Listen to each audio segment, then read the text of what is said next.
All right, this is going to be the first PowerPoint lecture for Chapter 9. The title of this PowerPoint is going to be American History, Unit 4, Lecture 5. The title of this is going to be Manifest Destiny. We are going to talk a little bit about the Mexican-American War as well. All right, so Manifest Destiny is the theory that Americans should expand all the way to the Pacific Ocean. As of right now, only about 2/4 of the United States, present-day United States, has been settled as far as made into states, and um, at this time, people wanted to spread all the way to the Pacific Ocean. They feared that other countries like Great Britain or other countries in Asia would come and settle the West Coast, where present-day California is, and people in the United States did not want that to happen. So, background of Manifest Destiny. Obviously, the property or the territories were discovered by Lewis and Clark in the Louisiana Purchase by Thomas Jefferson. Also, the United States gained some land or gained the ability to keep moving west because of the War of 1812. So, reasons why people wanted to go west. One, for opportunity. Okay. Two, for an adventure. Some people just wanted to adventure west. A fresh start and opportunity, and then land kind of go together because people wanted to have their own homestead. They wanted to own their own farm or own their own property or maybe own their own business. Uh, it was getting rather crowded on the East Coast. Okay. Cities were packed. Land was basically taken up or accounted for, so what better way than to move west? New markets, having the ability to ship products um, through waterways was becoming limited on the East Coast. When you start talking about, and we'll talk about acquiring Texas and then acquiring California, those are two states that have borders with water. You have the Pacific Ocean, and then you have the Gulf of Mexico. So that's going to open up new markets. It's going to open up areas to trade with new countries. People really didn't know what was out there. Okay, and that's the last, or second to last bullet point. And then the last bullet point is, why else are people going west? Because they thought it was America's destiny or Americans' destiny to spread out over the entire continent. So this is a famous painting by John Gist or Gast. It's called American Progress. It was painted in 1872. And here we have Lady Liberty moving west. Okay, and if you take a close look at the picture, and there's actually going to be an assignment later on where we're going to analyze this picture. If you look to the right or to the east, you have a body of water that's probably the Mississippi. You have ships, railroads. Lady Liberty is pulling a telegraph sign. You have farmers and prospectors with their pitchforks going to look for gold. But then on the left side, or moving west, you see people getting run out, and those are the Native Americans. You have buffalo up there in the corner. The mountain range in the background is probably the Rockies.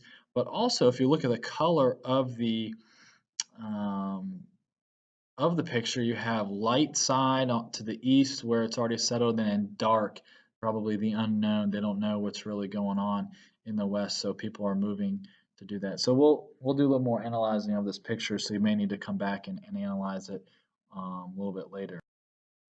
So how did people get to where they were going? Well, there was two more popular trails, physical trails that people took. One was a Santa Fe Trail. It was an old trading trail that connected Missouri to Santa Fe, Mexico at the time would then become New Mexico, and eventually becomes an important route to the west. Another route, which was the Oregon Trail, which was most important trail west, initially used by trappers and hunters, and eventually as many as 500,000 people used the trail to head into the west. And it left from a town called Independence, Missouri, and it went to Portland, Oregon. Here you can see the different trails. You have the red one, which is the Oregon Trail.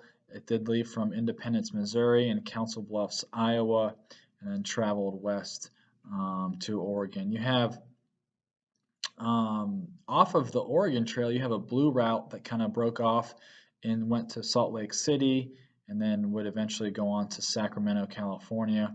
And then the below route, yellow route, was the Santa Fe Trail that I just mentioned. It went from Independence, Missouri, and then went all the way to Santa Fe, New Mexico. And then there was a break off of that one, which is called the Old Spanish Trail, that traveled from Santa Fe to Los Angeles.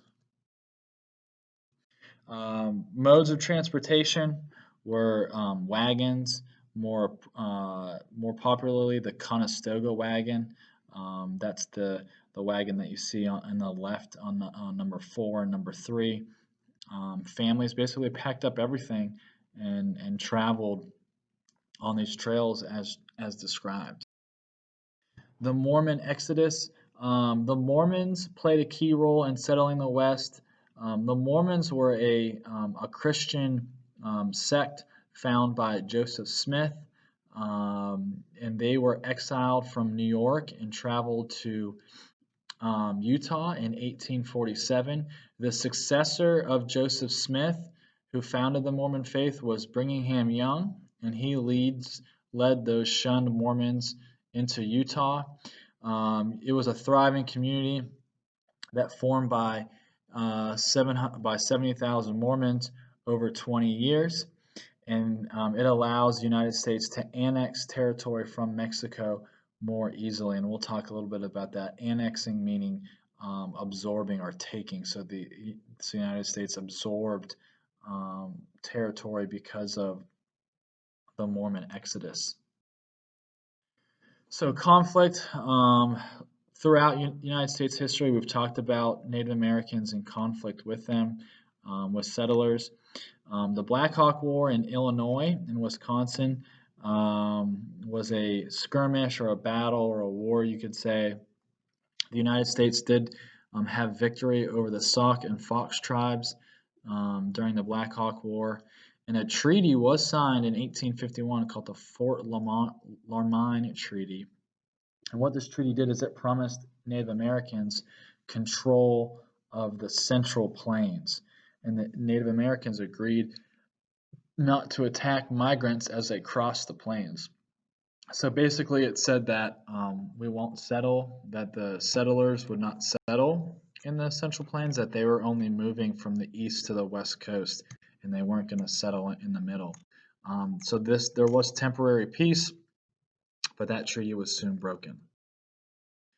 The 54-40 or fight was a slogan used during the election of 1844. James K. Polk would become president, and he ran on what was called an expansionist platform. If you think of expansion as spreading out, so he said he was in favor of manifest destiny and moving west. And he demanded, James K. Polk and a lot of people demanded, that the 5440 parallel, which is a parallel imaginary line that runs from east to west, that should be the northern border with Canada, and threatens to fight the British over that. And there was a compromise with Great Britain over the split of this territory, and that line would soon be drawn. All right, so let's talk a little bit about Texas. So impresarios like Stephen Austin led American settlers into Mexican Texas. So Texas at the time was controlled by Mexico. Americans started to bring slaves into Mexico, and this angered Mexicans because slavery had been outlawed for a few years in Mexico. So the conflict begins, and it begins because of this conflict over slaves and Americans were invited into Mexico. That was how Americans got there. Mexico decided to invite um, these ranchers and farmers into the Texas territory because a lot of Mexicans didn't live there. It wasn't heavily populated. So Texans, or these Americans that called themselves Texans, decided that they wanted their independence and they wanted to take Texas as their own. So they started a war that was called the Texas Revolution. Okay, and a key battle that occurred was the Battle of the Alamo, and it was a key conflict. And Mexican General Santa Anna defeats the Texans during this battle. A Texan victory a couple years later at San Juanito, led by Sam Houston. Okay, and because this was the last battle of the Texas Revolution, Texas would gain its independence. So for a year, Texas was um, its own country. Okay, um, and it was founded as the Lone Star Republic. And then its nickname today, the state of Texas, its nickname is the Lone Star State. And they elected Sam Houston as president for a short time. So the Texas Revolution kind of goes into the Mexican War, the Mexican American War. And in 1845, Texas would be annexed by the United States. So I guess it was more than a year that they were a country on its own. And once again, the word annex means absorbed, or Texas was brought in by the United States.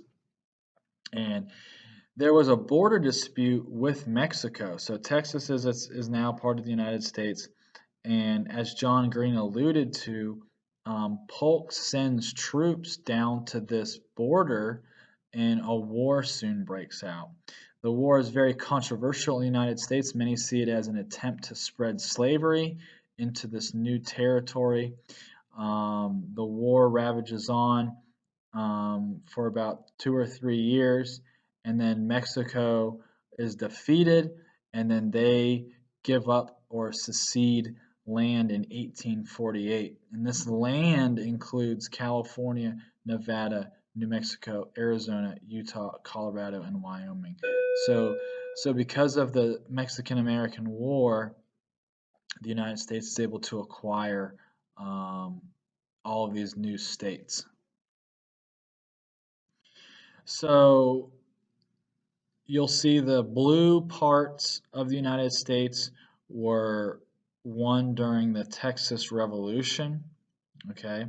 Then following the Texas Revolution, you have the Mexican-American War, and the pink states are then given up after the Mexican-American War. So those are the new states that are acquired. So that would be the last bit of the what is called the lower 48 to be bought.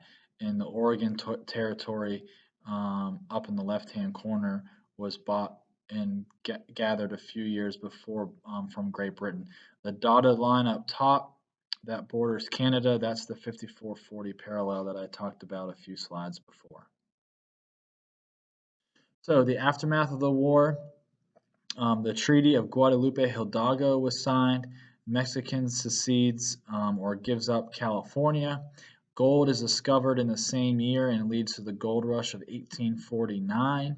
And then California would become a state very quickly year after.